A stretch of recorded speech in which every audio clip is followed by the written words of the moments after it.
الذين آمنوا ولم يلبسوا إيمانهم بظلم أولئك لهم الأمن وهم مهتدون۔ محترم حاضرین جمعہ، تمام قسم کی حمد و ثنا بڑائیاں بزرگیاں تنہا اللہ وحدہ لا شریک خالق کائنات مالک ارض و سماوات رب العالمین کے لیے لائق و زیبا ہیں۔ درود و سلام ہو اللہ کے تمام نبیوں رسولوں پیغمبروں پر جن کی کوششوں کاوشوں محنتوں سے دین اسلام ہم تک پہنچا ہے، خصوصاً میرے اور آپ کے آخری نبی پیارے نبی جناب محمد رسول اللہ صلی اللہ علیہ وسلم کی ذات مطہرہ پر کہ جن کی لائی ہوئی شریعت میرے اور آپ کے لیے صبح قیامت تک آنے والے ہر جن و انس کے لیے حصول جنت کا واحد ذریعہ ہے۔ اللہم صلی علی محمد وعلی آل محمد وبارک وسلم۔ حاضرین گرامی، پیارے نبی صلی اللہ علیہ وسلم جس شریعت مطہرہ کو یا جس شریعت کی تعلیمات کو لے کر آئے تھے، اس میں ماضی کی زندگی کے ماضی کی قوموں کے واقعات ذکر کیے گئے، اس میں نبی کریم صلی اللہ علیہ وسلم کے صحابہ کے متعلق بیانات دیے گئے، اس کے بعد نبی کریم صلی اللہ علیہ وسلم کے زمانے کے بعد کے احوال ذکر کیے گئے، قیامت تک کیا کیا معاملات ہونے والے ہیں، چھوٹی بڑی نشانیاں بتائی گئی۔ حد تو یہ ہے کہ دنیا کے آغاز سے پہلے سے لے کر دنیا کے اختتام کے بعد جنت و جہنم تک کی تعلیمات دی گئی۔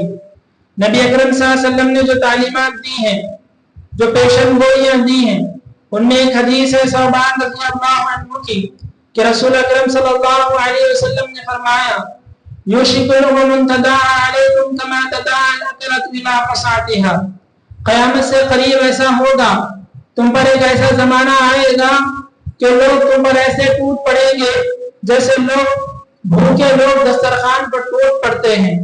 ایک صحابی نے پوچھا وَمِنْ قِلَّةِ يَوْمَئِذٍ نَحْنُ يَا رَسُولَ اللَّهِ، اے اللہ کے رسول کے اس وقت ہم کم ہوں گے، گنتی کے ہوں گے، تعداد میں کم ہوں گے۔ اللہ کے رسول صلی اللہ علیہ وسلم نے فرمایا وَلَكِنَّكُمْ غُثَاءٌ كَغُثَاءِ السَّيْلِ، تمہارا شمار لا تعداد ہوگا، تم بے حساب ہوں گے، بہت بڑی تعداد میں ہوں گے۔ نبی کریم صلی اللہ علیہ وسلم نے یہ جو الفاظ بتائے ہیں، آج اگر ہم اس کا جائزہ لیں ہمیں معلوم ہوگا کہ ہم اگر پوری دنیا کے اعتبار سے دیکھیں، پوری دنیا میں دوسری بڑی اکثریت، دوسری بڑی میجارٹی ہماری ہے۔ پوری دنیا کو چھوڑ کر اگر ہم ملک عزیز کی بات کریں، ملک عزیز ہندوستان میں دوسری بڑی میجارٹی ہماری ہے۔ پھر اللہ کے رسول صلی اللہ علیہ وسلم نے فرمایا کہ تم کثرت کے اعتبار سے قلت کے اعتبار سے کمزور نہیں ہوں گے، بلکہ اللہ رب العالمین تمہارے دلوں میں وہن داخل کر دے گا۔ صحابی نے پوچھا کہ اللہ کے رسول وہن کیا ہے؟ اللہ کے رسول نے فرمایا حب الدنیا و کراہیت الموت، کہ دنیا کی محبت ہوگی اور موت سے تمہیں ڈر ہوگا، کراہت محسوس ہوگی، بھاگو گے۔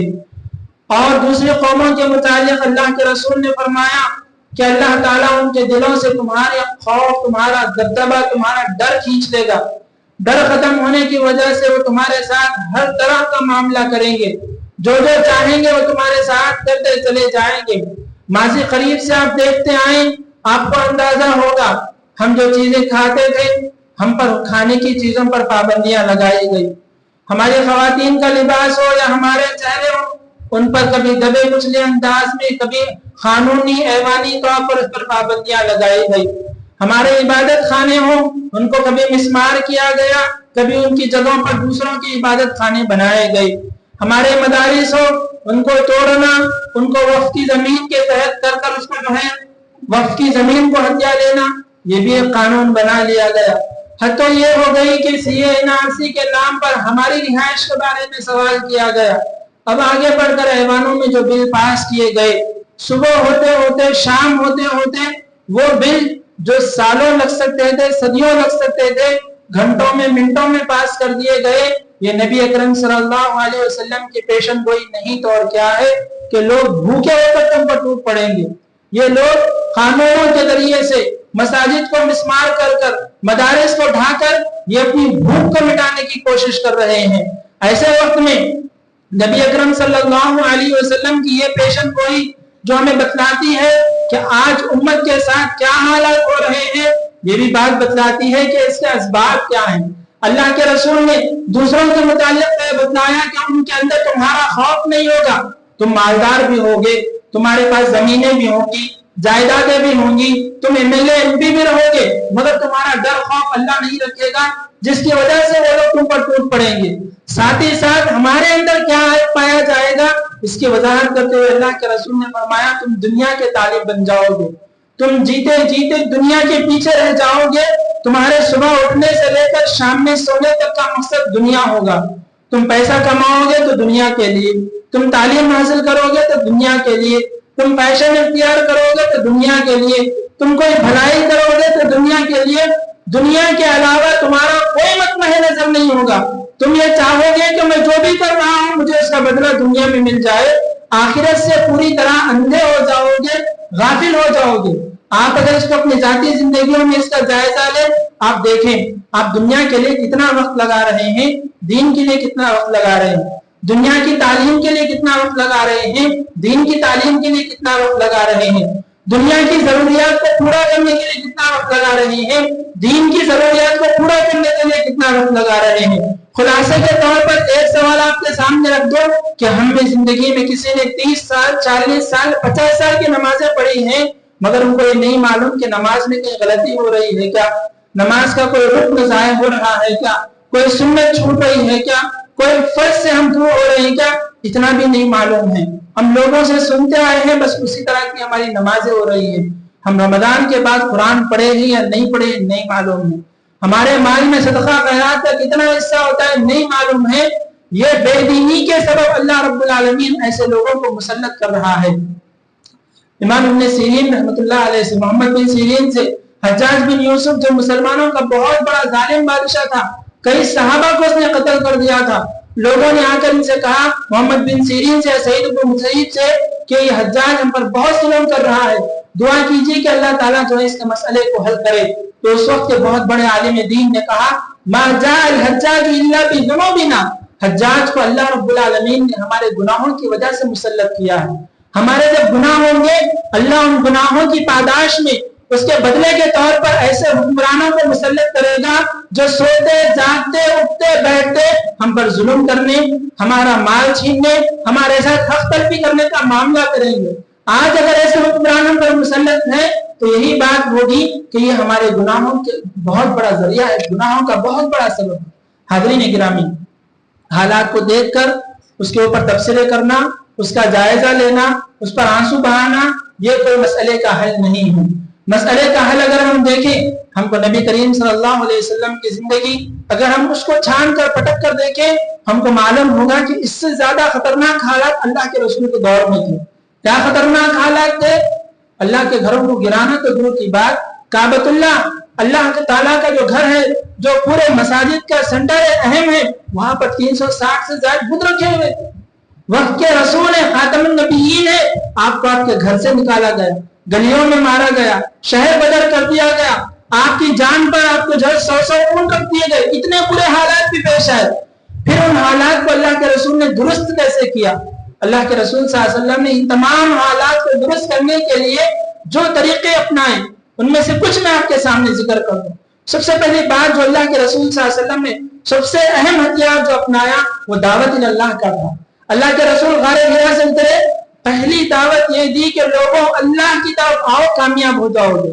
قولوا لا الہ الا اللہ تفلحوا تملک العرب والعجم، کہ تم نہ صرف عرب پر بلکہ پوری دنیا پر حکومت کرو گے۔ تم کو کرنا کیا ہوگا کہ تم اللہ کو ماننے والے ہو جاؤ، اللہ کے ساتھ کسی کو شریک نہ کرو، زبانی جمع خرچ کے طور پر نہیں، اللہ کو ماننا اس بات سے کہ اللہ دینے والا ہے، لینے والا ہے، پیدا کرنے والا ہے، چھیننے والا ہے، عزت کا مالک ہے، ذلت کا مالک ہے۔ ان الارض للہ، یہ ماننا ہوگا کہ زمین اللہ کی ہے، اللہ کے علاوہ کوئی قدرت دبدبہ غلبے والا نہیں ہے۔ اگر ہم اس طرح سے اللہ تعالیٰ کو مانیں گے، یہ نبی کریم صلی اللہ علیہ وسلم نے جو 23 سالہ زندگی میں ایک بہت بڑا امپائر قائم کیا، یہ بھی ہم قائم کر سکتے ہیں۔ یاد رکھیے ہمارے ملک کی ایک بڑی میجورٹی غیر مسلموں کی ایسی ہے جن کو ان کے مندروں میں جانے تک کی اجازت نہیں ہوتی ہے، ان کے معبودوں کو سجدہ کرنے تک کی اجازت نہیں ہوتی ہے، ان کو اچھوت قرار دیا جاتا ہے، ان کو کمزاد کا قرار دیا جاتا ہے، ایسے لوگوں تک ہم پہنچے، ان کو بتلائیں دیکھو اسلام کی کیا تعلیمات ہیں۔ اسلام ایکوالٹی کا نعرہ دیتا ہے کہ سب برابر ہیں، سب ایک صف میں کھڑے ہو کر نماز پڑھ سکتے ہیں۔ یہ چھوٹے چھوٹے پیغامات اگر ہمارے غیر مسلم بھائیوں تک پہنچائے جائے، کوئی بعید نہیں کہ وہ گھسے پٹے غیر مسلم بھائی عزت کے ساتھ اسلام میں داخل ہو جائیں، جیسا کہ اس وقت داخل ہوئے تھے جب محمد بن قاسم اسلام کو لے کر ہندوستان میں آئے۔ سب سے پہلی بات کہ لا الہ الا اللہ کی دعوت ہم میں سے ہر ایک کو دینا ہوگا، ہم میں سے ہر ایک کو اللہ کی دین کا داعی بننا ہوگا، مبلغ بننا ہوگا، گھر گھر پہنچ کر اپنے کاروبار کے ذریعے سے، اخلاق کے ذریعے سے، رشتوں کے ذریعے سے، لین دین کے ذریعے سے دعوت اللہ کو عام کرنا ہوگا۔ سب سے پہلا حربہ ہوگا۔ دوسری بات حاضرین گرامی یاد رکھیے، اللہ کے رسول صلی اللہ علیہ وسلم جب کبھی بھی ایسے حالات ناگفتگو ہوتے تھے، اللہ کے رسول صلی اللہ علیہ وسلم کا معاملہ ہوتا تھا کہ جتنا ہو سکے غیر مسلموں کے ساتھ مصالحت کے ساتھ آپ آگے بڑھتے تھے۔ آپ مکہ سے نکل کر مدینہ آئے، یہودیوں کی بڑی تعداد تھی جو 3 قبیلوں میں تھی۔ یہودی کون ہے؟ اللہ کے کئی نبیوں کو قتل کر دینے والے ہیں۔ یہودی کون ہے؟ اللہ کی سب سے بڑی نافرمان جو ہے مخلوق ہے، اللہ نے بڑے بڑے انعامات سے ان کو نوازا تھا۔ جب جب انعامات دیے گئے، جب جب انہوں نے نافرمانیاں کی، مگر مصلحت کا تقاضا سمجھتے ہوئے اللہ کے رسول صلی اللہ علیہ وسلم نے ان سے مصالحتیں کی۔ ہم کو بھی یہ کوشش کرنی ہوگی جتنا ہو سکے ہمارے وہ غیر مسلم بھائی جو عصبیت سے خالی ہیں، جن کے دماغ گندے نہیں ہوئے ہیں، ان کو اپنے ساتھ لے کر چلنا ہوگا، اپنے ساتھ جوڑ کر چلنا ہوگا، ایک دوسرے کا ہاتھ ایک دوسرے کا بازو سمجھ کر پکڑ کر چلنا ہوگا، تاکہ یہ جو لوگ جو بڑی کم تعداد میں ہیں مگر اپنے آپ کو بڑی میجارٹی میں بتا رہے ہیں، ان سے مقابلہ کرنے کے لیے وہ لوگ بھی ہمارے ساتھ کھڑے ہو سکے۔ اسی طرح حاضرین گرامی، جہاں کلمہ لا الہ الا اللہ کی ضرورت ہے، وہیں پر اس بات کو بھی دیکھنا ہوگا کہ نبی جس دور میں بھیجے گئے ہر طرح کی برائیاں عام تھی۔ شراب پینا، سود کھانا، زنا کرنا، بچوں کو زندہ گرگور کرنا، مگر جس پیغام کو لے کر غار حرا سے اللہ کے رسول آئے وہ اقرا کا پیغام تھا، وہ تعلیم کو عام کرنے کا پیغام تھا۔ یاد رکھیے، ہم بڑی تعداد میں ہونے کے باوجود تعلیم میں ہم بالکل پیچھے ہیں۔ ہم کسی بھی ایوان میں چلے جائیں، کسی بھی حکومتی عملہ میں چلے جائیں، ہمارا ہونا نہ ہونا کے برابر ہوتا ہے۔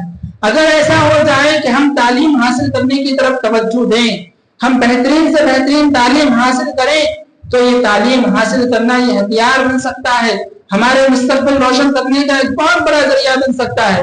اب ایک بات یہ پیدا ہوتی ہے کہ تعلیم کون سی حاصل کریں، دینی تعلیم یا دنیاوی تعلیم؟ حاضرین گرامی، یہ دونوں اللہ کی طرف سے، دینی تعلیم دنیاوی تعلیم، اس کی کوئی تفریق نہیں ہے۔ اللہ ہی نے جو ہے امراض کو بھیجا ہے، طب کو بھی بھیجا ہے، اللہ ہی نے جو ہے سائنس کو بھیجا ہے، تمام چیزوں کو بھیجا ہے، مگر یاد رکھیں سب سے پہلی چیز جو ہم پر عائد ہوتی ہے، کم از کم ہر مسلمان کے اندر بنیادی دینی علوم کا آنا بے حد ضروری ہے۔ آپ اپنی پوری زندگی گزار رہے ہیں، آپ کو غسل کرنا نہیں آتا ہے، آپ پورے پکے مسلمان نہیں ہیں، تو اللہ تعالیٰ آپ کو کیسے کر پاتا ہے؟ نہیں، آپ کو کم سے کم، آپ کوئی ڈاکٹر ہو، آپ انجینئر ہو، آپ کسی دوسری فیلڈ کے رہنے والے ہو، آپ سافٹ ویئر میں کام کریں، آپ کی ذمہ داری بنتی ہے آپ بنیادی دینی علوم حاصل کریں جو آپ کے روزمرہ کے ہوں، آپ کی اولاد کی تربیت کے ہو، آپ کے گھر کی اصلاح کی ہو، آپ کے زوجین کے متعلق ہو، آپ کے والدین کے ساتھ سلوک ہو۔ ان کے بنیادی علوم حاصل کرتے ہوئے آپ دنیا میں جتنے علوم حاصل کریں، شریعت آپ کو اس سے روکتی نہیں ہے۔ اللہ کے رسول صلی اللہ علیہ وسلم نے جب دیکھا کہ غیر مسلموں سے معاملات کرنے میں دشواری ہو رہی ہے، اپنے ایک صحابی کو بلا کر کہا کہ جاؤ عبرانی زبان سیکھو تاکہ ہم سے ان کو معاملات کرنا ہے۔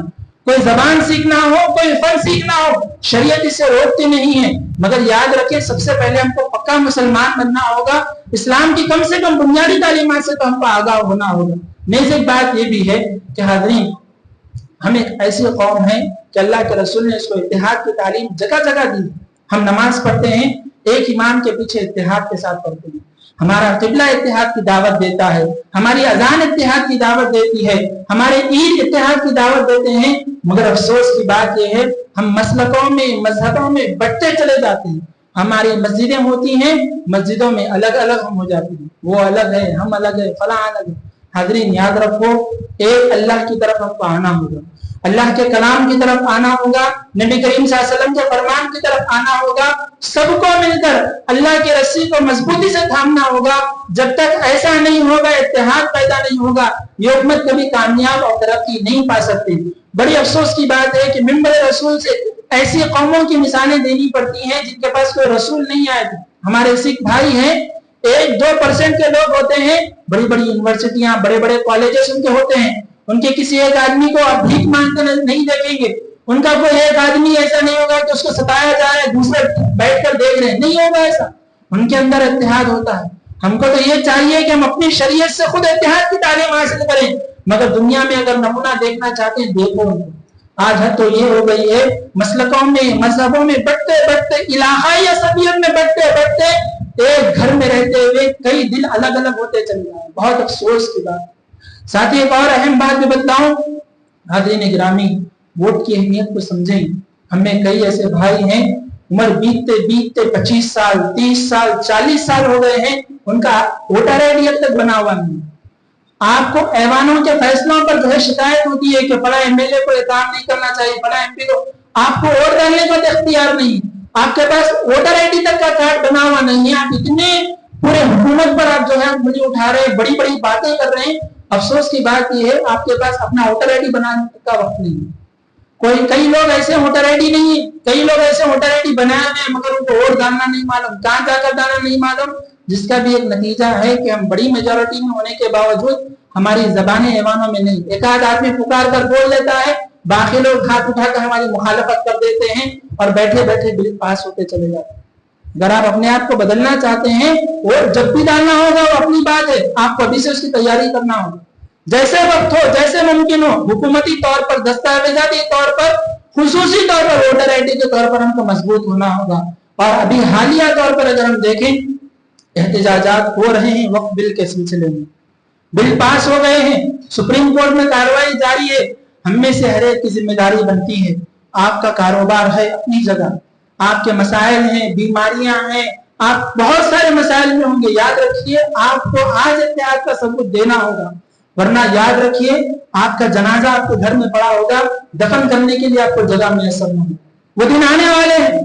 یہ جو مسائل وقت پہ چل رہے ہیں, اگر یہ حالات ایسے ہی بس سے بدتر ہو گئے, آپ کے لیے مسجدیں باقی نہیں رہیں گی, آپ کے لیے مدرسے باقی نہیں رہیں گے, آپ کے دفنانے کے لیے 2 گز زمین تک میسر نہ ہوگی. اگر آپ ان حالات سے بچنا چاہتے ہیں, آئندہ آنے والی نسلوں کو کچھ جواب دینا چاہتے ہیں, تو وقت نکالنا ہوگا.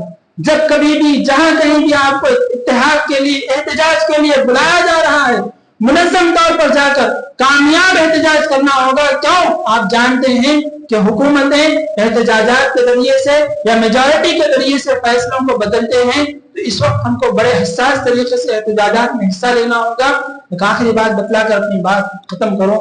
حاضرین گرامی, یاد رکھیں, خصوصی طور پر نوجوان, کوئی ایسا غلط قدم نہ اٹھائے, کوئی ایسا غلط قدم نہ اٹھائیں جس کی وجہ سے آپ کو نقصان ہو, آپ کے گھر والوں کو نقصان ہو. ایسی سوسائٹیز کو جوائن نہ کریں, ایسی کمیونٹیز کو جوائن نہ کریں جو آپ کو دین کے نام پر دہشت گردی کی طرف بلا رہے ہیں, دین کے نام پر قانون کے خلاف ہونے کی آپ کو تعلیم دے رہے ہیں.